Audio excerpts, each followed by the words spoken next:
Здравейте! Бих желала да започнем една поредица от кратки видеа, които ще ви помогнат да избегнете грешки при участие в изложение. Ще направим няколко записа, които се надявам, че ще ви бъдат от полза. Започвам с една китайска мъдрост, която казва, че провал не е когато паднеш, а когато откажеш да се изправиш. Така че слушайте внимателно и се поучете от грешките, за да ги избягвате за в бъдеще.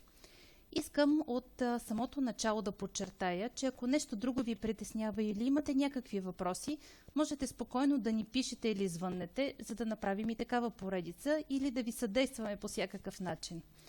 Една от най-често срещаните грешки, с която се сблъскваме, е това, че изложителите не ни изпращат достатъчно информация.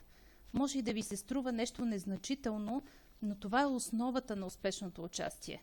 От нашата практика мога да ви уверя, че това се случва непрекъснато.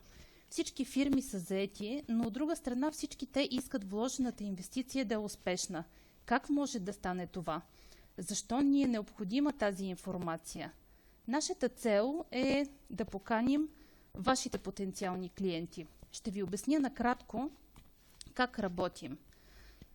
Ние трябва да знаем какво предлага съответния изложител, към кого са насочени неговите продукти и услуги, кои са основните браншове и таргет групи.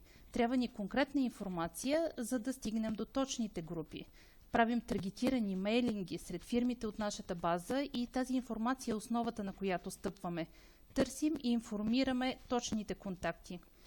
Правим интервюта с фирмите и можете ли да си представите, че се е случвало да не получаваме отговор на въпросите или пък да получим такъв със страшно закъснение точно преди събитието, когато реално вече няма достатъчно време за реакция. Това е една безплатна допълнителна реклама, която правим за изложителите, а те не се възползват. Можете ли да си представите? Причината според тях е липса на време. Според вас дали е основателна? Вие бихте ли постъпили по този начин?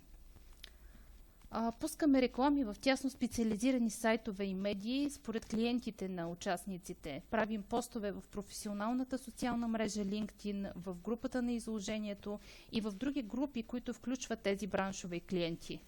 И всичко това много преди да започне изложението. А точно преди него тези клиенти получават и покана за посещение, било то печатна или електронна, за едно последно напомняне преди събитието.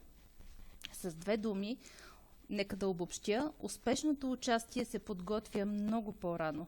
Отделете време за това задължително, независимо колко сте заети. Дайте точна, конкретна и ясна информация на организаторите. И отново ще завърша с една китайска поговорка, а вие може да направите изводите сами за себе си.